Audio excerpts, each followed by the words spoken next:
शौक, ये नया पक्षी कहाँ से आया है?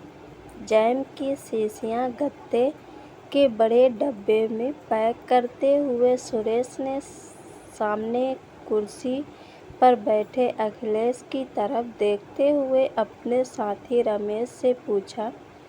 उत्तर प्रदेश का है, रमेश ने कहा। शहर, सुरेश ने फिर पूछा। पता नहीं, रमेश ने जवाब दिया। शक्ल से तो मास्टर जी लगता है। अखिलेश की आंखों पर चश्मे को देख हल्की हंसी हंसते हुए सुरेश ने कहा। खाता वही बनाना मास्टर जी का ही काम होता है, रमेश बोला। फलों और सब्जियों को प्रोसेस करके जूस, अचार, मुरब्बा और जैम बनाने की इस फैक्ट्री में दर्जनों मुलाजिम काम करते थे। सुरेश, रमेश और कई दूसरे पुराने लोग धीरे धीरे काम सीखते सीखते अब ट्रेंड लेबर में गिने जाते थे।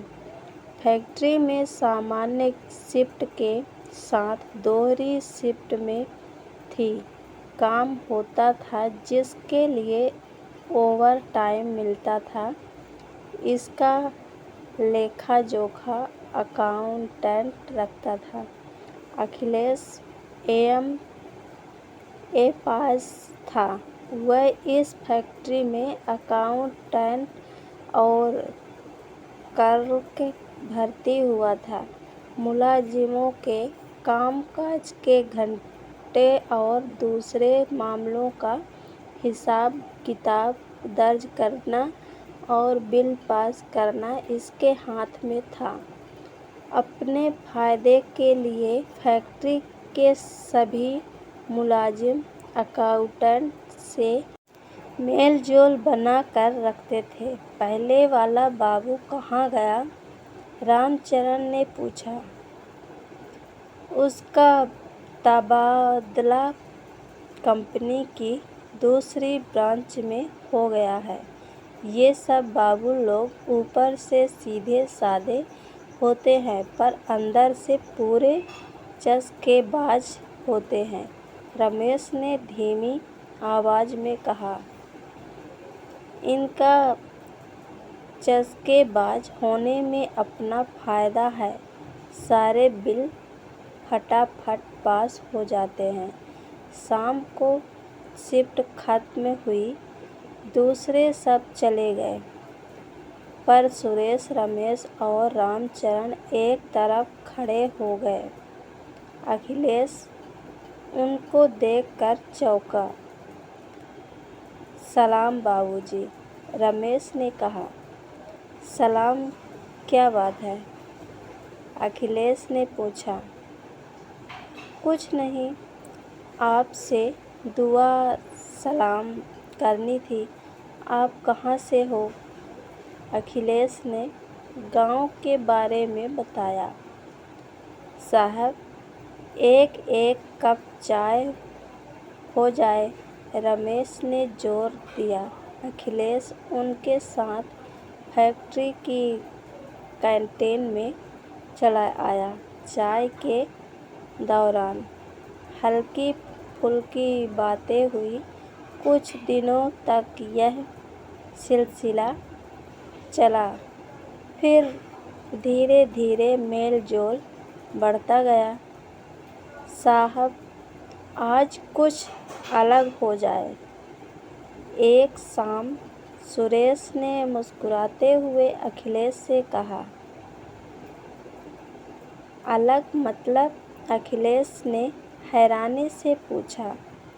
सुरेश ने अंगूठा मोड़कर मुंह की तरफ शराब पीने का इशारा किया। नहीं भाई, मैं शराब नहीं पीता, अखिलेश ने कहा। साहब, थोड़ी चख कर तो देखो। उस शाम सुरेश के कमरे में शराब का दौर चला नया पंछी धीरे धीरे लाइन पर आ रहा था।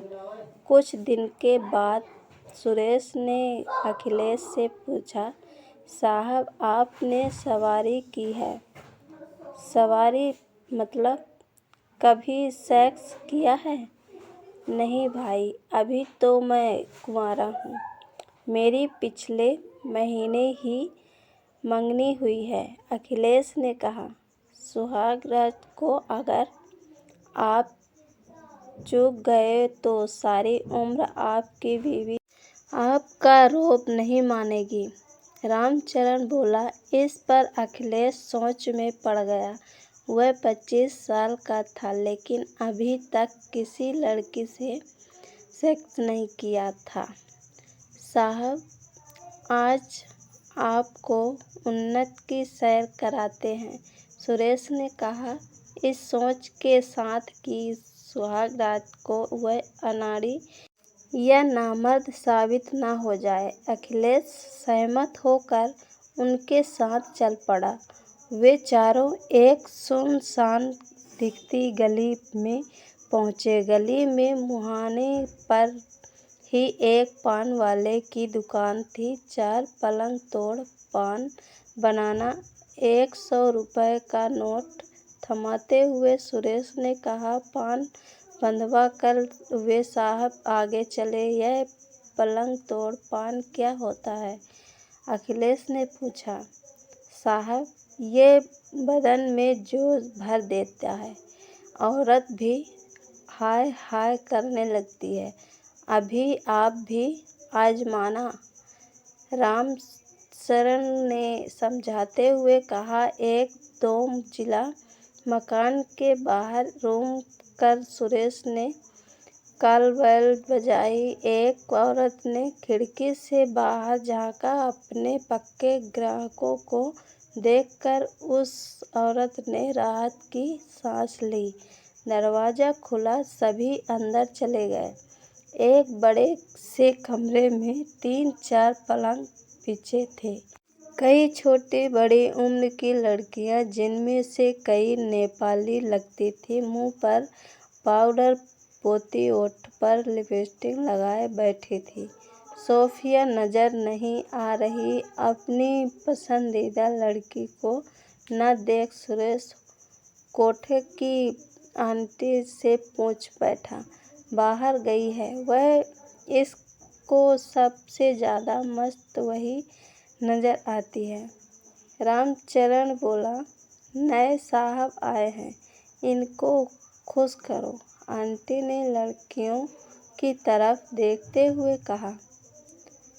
सभी लड़कियां एक एक कतार में खड़ी हो गईं।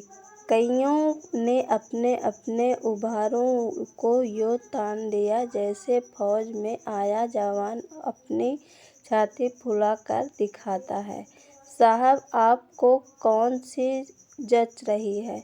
रामचरण ने अखिलेश से पूछा। अखिलेश के लिए यह नया तजरबा था। शक के लिए उसके एक लड़की छाँटनी थी, जबकि उसको तो ठेले पर सब्जी छाँटनी नहीं आती थी। तो आंटी तजर्बेकार थी। वह समझ गई थी कि नया चश्माधारी बाबू अनाड़ी है। उसने लड़कियों की कतार में खड़ी मीनाक्षी की तरफ इशारा किया। मीनाक्षी अखिलेश की कमर में बाहें डालकर बोली, आओ अंदर चलें। इसके बाद वह अखिलेश को एक छोटे केबिन-नुमा कमरे में ले गई। बाकी तीनों भी अपनी अपनी पसंद की लड़की के साथ अलग अलग केबिनों में चले गए। कमरे की सिटकिनी बंद कर लड़की ने अपने नए ग्राहक की तरफ देखा। अखिलेश ने भी उसे देखा। नेपाली मूल की उस लड़की का कद औसत से छोटा था। उसके मुंह पर ढेरों पाउडर पुता था। होठों पर गहरे रंग की लिपस्टिक थी। लड़की ने एक एक कर के सारे कपड़े उतार दिए, फिर अखिलेश के पास आकर खड़ी हो गई। अखिलेश ने चश्मे में से ही उसकी तरफ देखा। उसके उबार ब्लाउज उतर जाने के बाद ढीले ढाले से लटके थे। उबारों बाहों जांघों पर दांतों के काटने के निशान थे। उसे देखकर अखिलेश को जोश की जगह तरस आने लगा था। अरे बाबू, क्या हुआ, सेक्स नहीं करोगे? उस लड़की ने पूछा। नहीं, मुझे जोश नहीं आ रहा, अखिलेश ने कहा। कपड़े उतार दो, जोश अपने आप आ जाएगा। वह लड़की बोली। मुझसे नहीं होगा। पनवाड़ी से पान तो लाए होंगे? हाँ है, तुम खा लो पान की पुड़िया। उसे थमाते हुए अखिलेश ने कहा, आप खा लो, गर्मी आ जाएगी, तुम खा लो। लड़की ने पान चबाया। अखिलेश पछता रहा था कि वह यहाँ क्यों आया। तुम्हें कितने पैसे मिलते हैं? यह आंटी को पता है? मुझसे क्या लोगी? यह भी आंटी बताएंगी। तुम कुछ करोगे नहीं? मैं कपड़े पहन लूं?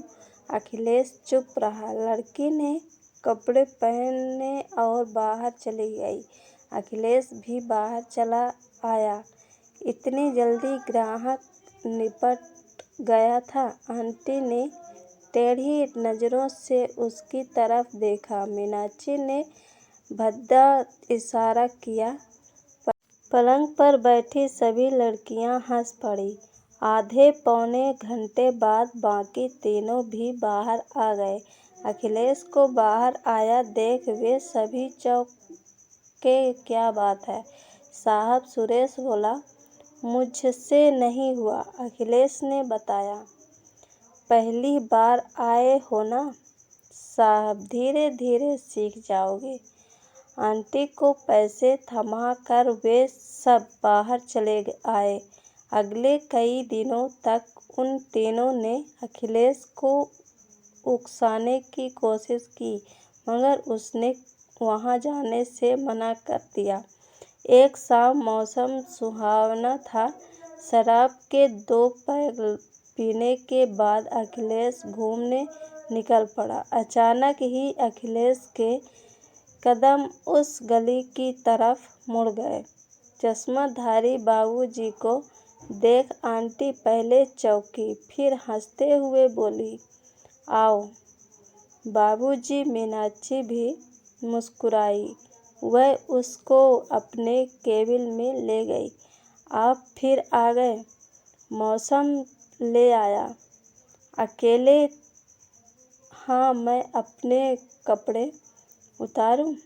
अखिलेश खामोश रहा। लड़की ने कपड़े उतार दिए। पहले की तरह अखिलेश ने उसके बदन को देखा। अब आप भी अपने कपड़े उतारो, लड़की बोली। अखिलेश ने भी अपने कपड़े उतारे और उसके करीब आया, उसे अपनी बाहों भर और चूमा। फिर बिस्तर पर खींच लिया, लेकिन बहुत कोशिश करने पर भी अखिलेश में जोश नहीं आया। आखिरकार तंग आकर मीनाक्षी ने पूछा, क्या तुमने पहले कभी सेक्स नहीं किया है? नहीं। फिर तुम यहाँ क्यों आए हो? अगले महीने मेरी शादी है। वहाँ खिलाड़ी साबित करने के लिए मैं यहाँ आया हूँ। यह सुनकर मीनाक्षी खिलखिलाकर हंस पड़ी। तुमसे कुछ नहीं हो सकता, तुम चले जाओ।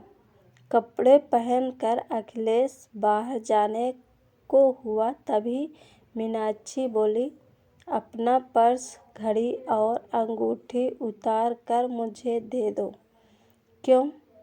अखिलेश ने पूछा। तभी एक कद्दावर गुंडे ने वहां आकर चाकू ताने दिया। अखिलेश ने अपने पर्स की सारी नकदी, अंगूठी और घड़ी उतार कर पलंग पर रख दी और चुपचाप बाहर चला आया। आते वक्त भी मौसम खुशगवार था, लौटते वक्त भी, मगर आते समय अखिलेश शराब के नशे में था, लौटते समय उसका नशा उतर चुका था। ये कहानी पसंद आए तो लाइक और शेयर ज़रूर करिएगा। अब मिलती हूँ अगले कहानी में।